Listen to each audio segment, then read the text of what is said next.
Let me start with my introduction and then we go down the line. I'm Azita Arvani. I'm the former CEO of Rocket and Symphony North America, where we disrupted the telecom market by creating the very first mobile network that was cloud native and had full automation and also used open architecture. And now we're starting to use a lot more of AI in our automation, and we've talked to a lot of startups that did that as well. I'm also on the board of 2 public companies. One is using robotics in doing autonomous industrial cleaning machines, and another one that does augmented reality, that when you combine AI with AR, you get to a lot of interesting use cases. On this panel, I have these amazing CEOs and chief AI officers for these companies. So Shashank, why don't we start with you? You're CEO of Dextra. You've done this for almost 16 years now. So tell us about yourselves and Dextra. We are the youngest ERP company. I make ERPs. ERPs are the building blocks of the blueprint for a small company or medium-sized companies. I've sold to about 100,000 businesses in Asia, India, and now in US.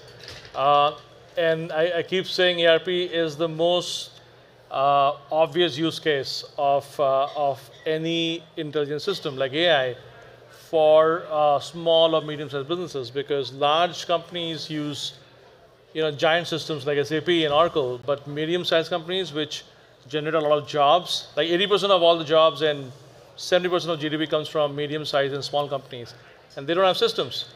And they take a lot of resources, money, people to get their systems right. So AI use case is perfect for those companies. I've been working with those companies for the last 15 years. In the last few years, AI has been our mainstay. Again, we'll qualify AI. Igor has a very good perspective in AI, and I'm a fan of his. We'll qualify what AI means, and there's a lot of snake oil in this vocabulary, so we'll qualify that. But what I'm trying to say is that if we can help small and medium-sized businesses, and and I'm not saying we don't help large companies, they can help themselves. But if small companies can use automated systems, this can really help our economy because they have 80% of jobs. So this can help in the bottom of the pyramid, and that's what I do. Great. Over to Igor. Thank you so much. And Igor, I know you've gone back and forth between startups and big companies. You were with IBM before. And I know your sister's first name, Alexa. So tell us about that. All right. So over 2 decades ago, I was leading the multimodal research team at IBM, where we discovered the baby version of Watson. And they didn't want to greenlight it. It was just way ahead of its time. So like Cartman from South Park, I said, screw you guys, I'm going home. And I picked off some of our top engineers and scientists, stood up our last company. If you've ever seen HBO's comedy, Silicon Valley, they lampooned a conference called TechCrunch Disrupt. Well, I went on stage at the very first one. I popped a Razr flip phone out of my pocket. I spoke into it, and crickets. Nobody knew what the heck they were seeing.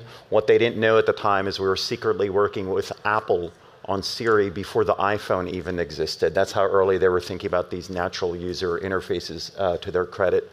And then 5 years later, we were acquired on the download by Amazon to birth what everybody knows as Alexa. The code name for it was Prion, and that's why we ended up reusing it for this company. So yes, everybody in the audience can blame me. It's my fault you started having to pay sales tax on your Amazon.com orders because they now had a nexus in Kendall Square. Great. Thanks, Igor. Next, we're going to Stefano. Stefano, you're the chief of AI R&D. How is that different from chief of AI without the R&D part? Well, it's research and development, so researching into it and doing it. It's probably the same. At Seeker, we make AI that can be trusted, it's explainable, and it's transparent. And we want to enable others to do so as well. And then what does Seeker do? Yes, like I said, we have AI-driven products that across different dimensions. We evaluate content of different modalities. Think of text, images, audio, and we score it, qualify it across different dimensions. Reliability, bias, toxicity, hate speech, profanity, and our users, customers, our advertisers, campaign analysts, the regular user that really want to discover what is behind content and how reliable and truthful it is. So we can call it like the karma of content, with the credit score that you assign to various pieces of content. Right. You can think of it like that. Okay, very good. Thank you. So, there's a lot of AI developments in the recent, every day you get up, there's something new going on, right? How has these advancements affected the landscape for the enterprise? From the perspective of your customers, how are they looking at these AI advancements? So I'll take the liberty of defining not just enterprise, but also small business needs, small and medium size. And I said 80% of our economy is around small and medium size, and that's where we play. And even in enterprise, because this is basically a superset of all the needs, AI has limitations. It can't do math. We all know that. It can't do math. So, you write an algo where it tries to create a program to do math. Whenever you ask it to do, a complex calculation, it'll basically, churn out a program to do math in real time. That's what it does. If I told you that there was a chance that the answer that I give you in a business setting is going to be wrong, I'll be fired. So if there's a 1% chance that my boss, I don't have a boss, but let's say I had a boss. If I ask a question and somebody says, look, I say, what's my sales? And they say, it's $100 billion. And I know it's not $100 billion because if it was, then I would be alone sitting here alone with you guys. But it would be wrong, so they would be fired, and that's what AI does. There's a chance that it'll be wrong, the answer will be wrong, so you have to check every output. And there are ways to do that. Arvind was here in the morning. His system works on RAG, which is retrieval augmented generation. It checks for answers, checks if your answer is correct or not. The point being, AI, there's a chance it is going to be wrong in the answer it gives you, which means it doesn't work in a business setting. So then you need to quantify what it'll do and what it can do. Now, what it can do is have a conversation with you, which is what we see in ChatGPT. In the case of a business user, an enterprise, 70% of, how many of you know that 70% of small businesses and medium-sized businesses don't use software except QuickBooks? And that's a big challenge. And you've heard of SAP and Oracle and ERP companies, but they haven't been able to penetrate even 5% of that market. It's because small businesses don't trust software. And look, what are we talking about, right? If AI cannot be trusted, they're not going to trust, whatever you sell them. So they don't trust QuickBooks. They don't even trust the data that comes out of QuickBooks because they feel that the numbers that they see in those reports doesn't represent their business. And anyone who runs a small business knows that they have they have a view of the business that is not seen in the numbers. And AI can't solve that. But it can have a conversation. It can do onboarding. It can do a lot of other things. And I have a Twitter account, which I spend a lot of time writing about what it can do. But these are the limitations. And I leave it for the rest. But I think we have to have this a reset of expectations on AI as far as it concerns about enterprise and small businesses. It can't do everything. It can do a very small amount of things. Actually, it's interesting. I did a search on one of the companies I'm on the board of, and it said that the revenues was not a search engine. It said the revenues are 1.6 billion, and I knew that's a little higher. It was actually 1.2 billion, and I checked. So you're right. You always, billion. It's 1.2 billion, yeah. But it was saying it's 1.6 billion, which is, it was a nice thing. And I said, oh, I don't even know the revenues of the company I'm on the board of. That's strange. That's why I checked. Anyways, the point being that you obviously have to check these numbers as they come out. Igor, what do you think? How should the enterprises think about, they hear all these things, they get excited, and they come to you and say, hey, give me the latest Gen AI. I want it. Take that and brush it all over my enterprise. Yeah, it's actually worse than that. pre-pandemic, I remember giving a talk at the Chief Digital Officers Forum, and they said, hey, what's one thing that you're going to now tell us? It's very important that we should know. I'm like, here's what's going to happen. You're going to waste my time for 1 year because it's going to be build versus buy. You're all euphoric. The picks and shovel crowd are knocking on your doorsteps, and your IT teams are going to try to figure this out. And then I have to channel my inner Japanese soul to figure out how you don't lose face. You know, I can't let them use face, so I have to do all this theater for the better part of a year before you realize there's no way you can build what we've been building for 20, 30, 40 years. So that's the first thing that we typically encounter with these enterprises, is the stages of grief until they finally realize it. The other thing is, I mean, I adore that he's starting on SMBs and bringing in capabilities that would otherwise be unyielding to them, like the SAPs and the rest of them that they would never hope to touch. I did what my COO calls SaaS backwards. When he encountered me, he's one of the original Oracle execs that Benioff brought in to help him run go-to-markets from year 2 through IPO, and he kind of was laughing his head off. He's like, you're going after the biggest, baddest organizations on planet Earth, the largest government agencies and things like that. Why are you doing that instead of going SMB? And I'm like, here's why. If you want your kid to be an Olympian, you hang out with Olympians and you get trained by them. And if we go and we can service and install things in nuclear reactor sites and government agencies and things of that sort, then I know everything is down market, and the team gets that experience in a lot more aggressive way. So over a half decade ago, we said, hey, there's an intersection of AI and knowledge management that doesn't exist. Look, we're all going to these conferences, and all the big tech folks are showing up. Hey, look at all this stuff that I now have for enterprise and AI and stuff like that.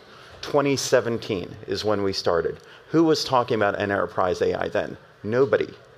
Who was talking about having conversational interfaces on these systems? Nobody. You know why? Because every time I said, hey, this is what it's going to be like, everybody was saying, no, the interfaces are going to be more Tableau-like, more Looker-like, all selectors and things of that sort. That's how enterprises wanted to use that stuff. And I'm like, that's peculiar because all of us know how to talk to each other before we learn how to read and write as well. So I'd rather focus on putting the human at the center of these experiences, and then everything will work itself out in the wash. And then what happens with ChatGPT 24 months ago? That gets revealed, 100 million people start using that, and then everybody starts parroting the same thing, and I get to roll my eyes. Stefanos, can you talk about how enterprises are seeing the advancement of AI, but in particular, maybe touch upon the fact that since you come from the sort of the R&D side of this, the technology has democratized across, whether you're large or small, you can use AI, but for your customer service, whether you're a $1 million company or a $1 billion company. How do you respond to that and what we heard from Shashank and Igor? Yeah, so I think democratization is one way of seeing it. There is open source AI, but there's also, I think the vast majority of companies are not using open source AI, they're using closed source AI. And the big challenge with really open source AI is computing costs. It's in order to make AI, in order to build AI and maintain AI, you need computers, you need power, and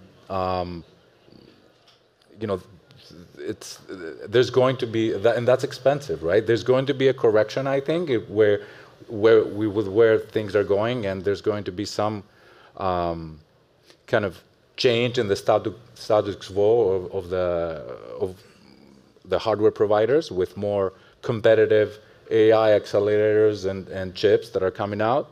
But yeah, generally, I think democratization is an interesting way of putting it, because there's only still a very few that can operate open source due to the prohibitive costs. Great, thank you. Igor, which specific strategies, since we have a lot of people here that really want to take the ideas and put it into action, right? So what specific strategies, what lessons learned do you have from your work at Prion? that has worked for you in the enterprise to grow your revenues? Follow the pain. You only go to the doctor when something hurts, right? Ooh, I have a owie, right? And then you go get it handled. And I'll give you a specific example of a piece of pain, all right? So here's a big energy company. And for years, they've been pouring millions of dollars to construct an AI for their outage and maintenance services. Now, why do they care about that? Because they predicted if they had such a thing, they could reduce the downtime of nuclear power plants by half if they had such a thing. Meaning they don't have to spin up fossil fuel burning plants. It makes the grid more resilient, especially in deep summer and deep winter. Now, there's a dark side to what I just said. If you ever watched any documentaries on 3 Mile Island, when Congress did an investigation, we were only within 30 minutes of a Chernobyl-like event that would have irradiated the eastern seaboard. And here's what they found. 6 major issues, and I'm oversimplifying. 1 was a design flaw, 1 was a faulty valve. 4 out of 6 issues were knowledge management issues, where engineers and technicians were not rapidly getting the pieces of information that they had. So for years, they've been trying to figure that out. We had them in production for the spring refit cycle of the reactor plants in less than 5 business days. So those are some of the outcomes. So frankly speaking, you're going to have to build the rapport and relationships and trusted to become a trusted advisor to these organizations and essentially follow that pain. I know it seems very simple, but it's amazing how many of us think that we show up and we know their use cases in terms of, hey, this must be your sales enablement pain. Hey, this must be your technical pain and things of that sort. And then we're not actually sitting there keeping our mouth shut and actually listening to them and following that pain ourselves. How do you get to the point where they trust you? Like from the moment you go to an enterprise, how do you make them trust you enough to give you enough people for you to see how that pain point then goes down the line and creates this massive cost that you could potentially reduce? Right? Because I tell them, I understand you're a serious environment that's highly regulated and there's certain controls that are necessary. So my team may not even be ready with all the things that you need. And so you're not allowed to become a client of ours. And so we start this journey years ago with them to start building a rapport and relationship. And I start saying though, hey, I don't want you to be a client, but let's have our R&D team starting to work together. Think of us as a trusted advisor on the outside. Start bringing us into the environment where we can start working together. That insurgent style relationship building actually works because then we become deeply embedded in the organization.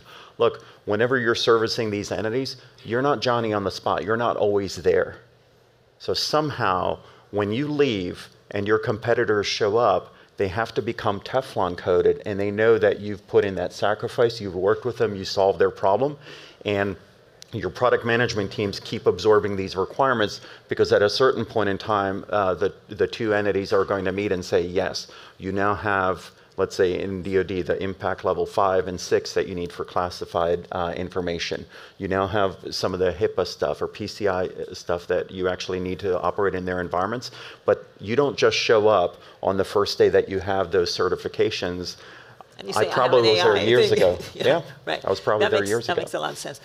Stefano, how do you see, what kind of lessons have you learned at Seeker? What works, what doesn't work, working with the enterprises?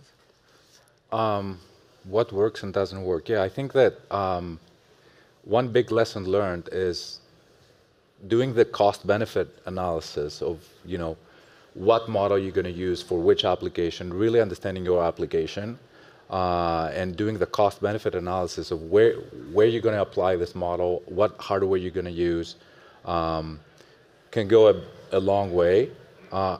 Large language models are not a panacea, right? They're not going to solve every problem that you may have on your business or your use case, and they're also very expensive to operate. And even if, like I said earlier, even if you don't operate your own kind of large language models and use a closed source one, you have the issue of trust and control. You can control it, you can trust it, you can change it, you can understand it. So I think really, lessons learned is understand the problem, do the cost-benefit analysis, choose the right solution for the problem, and focus on your ROI. Okay. Stefanos, while we're at, you've got the microphone, we could also talk about what is the biggest challenge that you see with companies deploying Gen AI? It's kind of flows from what you were just talking about. If they decide to do Gen AI, what are the problems that they would encounter? Challenge again, it goes back to cost. It's very expensive to build it, make it, build it, deploy it. That's why you have to be smart and always do the cost-benefit analysis of what is the right solution for your problem. And again, the other challenge is trust and control. Yes, closed source is a little bit less expensive, but you can trust it and you can control it. Okay, thank you. Shashank, anything in terms of the biggest challenge that you see with them deploying Gen AI solutions? Yeah, so the one thing that we have seen work is AI agents, and I want to speak about AI agents. Let's say you are a small company and you had few employees, and you want to model a business where if you had more employees, what would you do with them? And every small and medium-sized business has this hard bottleneck where they can't hire more people, so they don't think beyond that. But with agents, let's say you can deploy agents, and we have agents which run on a very tight guardrail of ERP. So you have an agent that can do accounting, you have an agent that can do purchase, agent that can buy, manufacture, and so on. So you can then simulate your business. So let's say you simulate your business on Gen AI, and you say, look, I have 50 employees, and how does it look like? How would it look like if I grow at this pace for the next 3 years, and if I invest this much from my business, from taking a loan or raising a financing? AI agents can do a very good job at simulating your business, and I think that's what we have seen. First of all, it's very, very less harmful than operating your business, so it's just simulating it. But B, it gives you ideas that would not necessarily come from your operations. And there's something more that I'm writing a paper on generative agents, which are sort of, there's something called as GAN, adversarial agents, adversarial network, sorry. So I'm writing a paper on adversarial agents. So let's say you have 2 agents. You have 2 employees, and their goal is to achieve some. They have individual goals, but they're adversarial goals. And you're just simulating those goals. You have a manager, you're an employee. You have a manager and 2 employees and 5 employees, and you're then seeing process improvements. You're asking questions that you would not necessarily see answers to in your regular operations. For example, if you have 3 or 4 offices and you buy stuff from overseas, you sell in the US, and you have you want to see what's your labor cost going to look like for the next 12 months, you can actually run a very good simulation on agents. And that's what we have seen small, even medium-sized companies with 50 employees or 100 employees use, and then get more ideas on process improvements. The second thing is that the process boundaries are going to dissolve. So an accountant can also do purchase.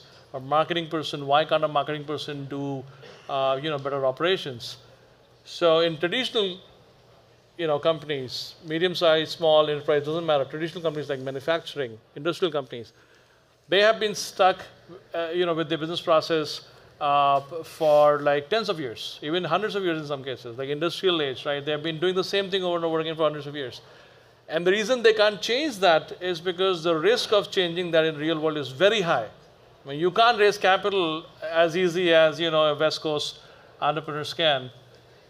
We have raised a lot of capital, so I know, how a small company struggles with raising capital. So if you can't raise capitals, you don't have use cases. You can't experiment, you can't take a risk. If you can't take a risk, then you don't have success that can then define the next, generation of companies or next generation of business processes. So Gen AI can help you simulate a lot of use cases in environments which were hitherto untouched, and that's the most exciting thing. So you will probably have. People will talk about jobs going away and people getting lesser jobs. I don't believe in that. I think AI is a good tool for humans to use just like a calculator is. As I said, it has limitations, but it can be useful. And I see agents, I see very helpful co-pilots that can enhance a small business. And then again, I keep saying that enterprise, large companies can use AI or not use AI, they are still going to be grow at the same rate. But if small companies can grow even 5% faster than they are growing at, our economy will grow 5% faster. It's a very straight mathematical calculation. Thanks, Shashank. Igor, if you look at how rapidly the AI landscape is moving, as a startup company, a very successful startup company, but still a startup company, how do you make sure that you have an enduring business value, that your business model and your competitive advantage stays relevant, and that you're not getting competed out by the new startups that are coming? Only 2 out of,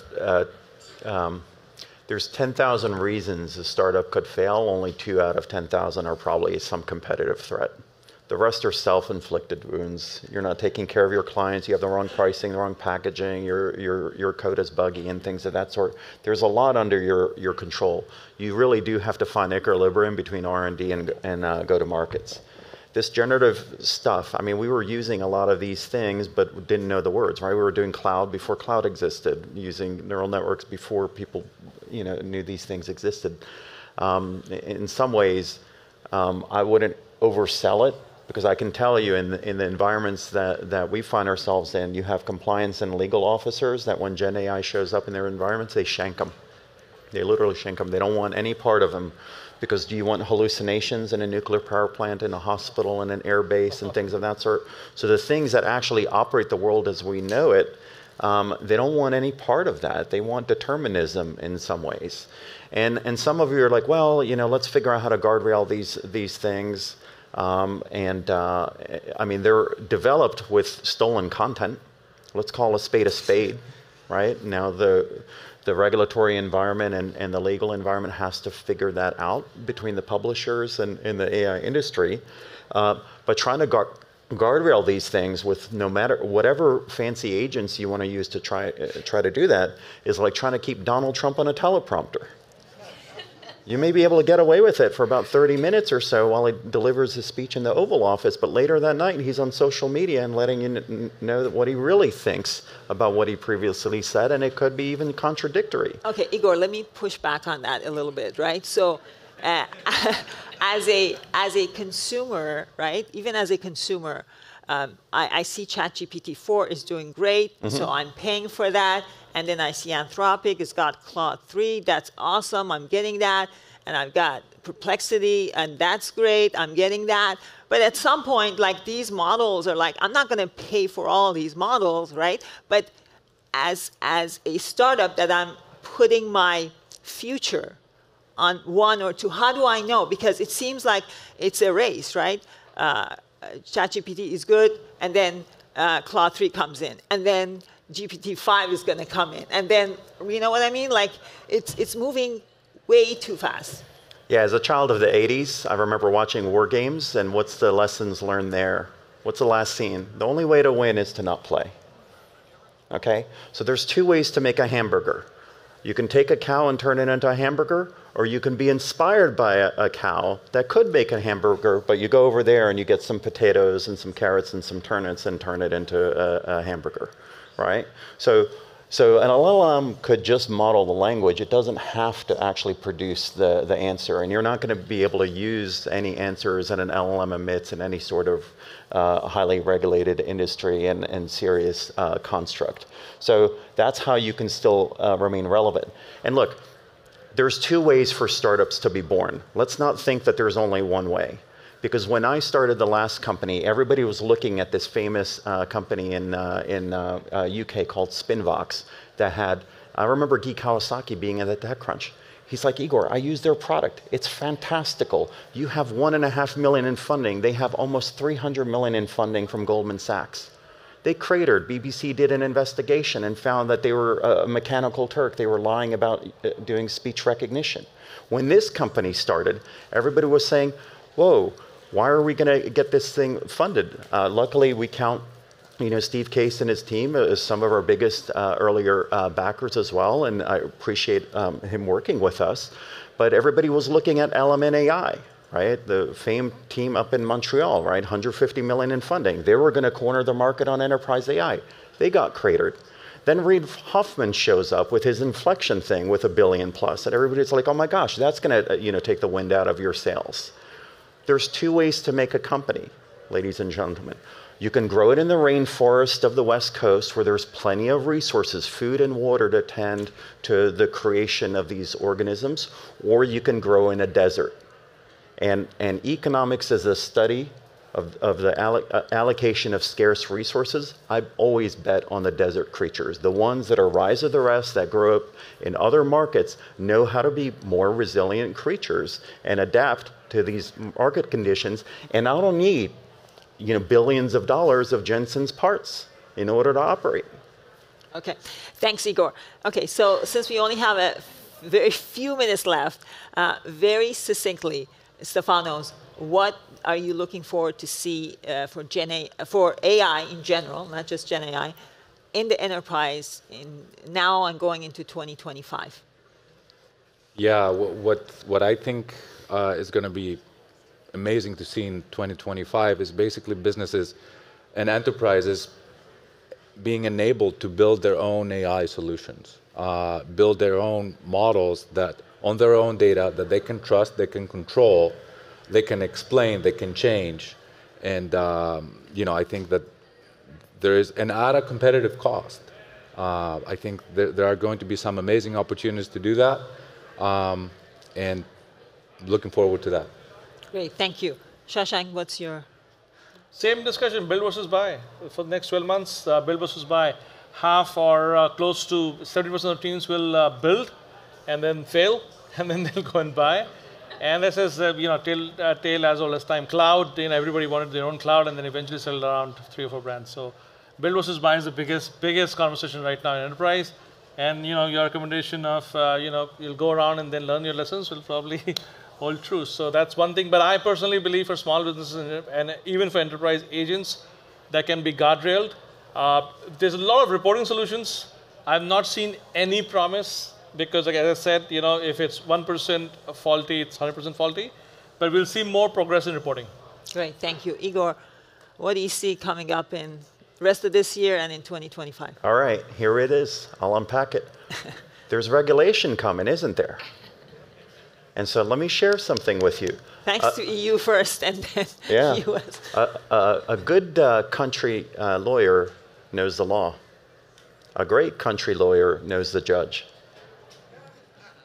All right? So some of us are going to be doing what? Waiting for these things to show up. The EU AI Act, what's happening in California, the executive order. And some of us are going to be part of the negotiations and the constructs and then figuring out how these things mutate. Again, to have proper, responsible AI being birthed, ensuring, as Steve made in his previous comments, that we can democratize access to AI so that there's opportunities for companies of all sizes, small, medium, and large. And so that's the thing that over the course of the next 12 months, we should be paying attention to. Right, and also what I've seen from enterprises is that they have been very ambitious in the last 18 months. They start off, we were having a conversation with a good friend of mine that's here with like 500 AI projects, and then they have to filter it down to a reasonable number that they can actually put the investments that it deserves in order for it to go from, proof of concept to the actual deployment. Thank you very much for your attention and your time. Really enjoyed it. Thank you to my amazing panel. And have a wonderful rest of the day.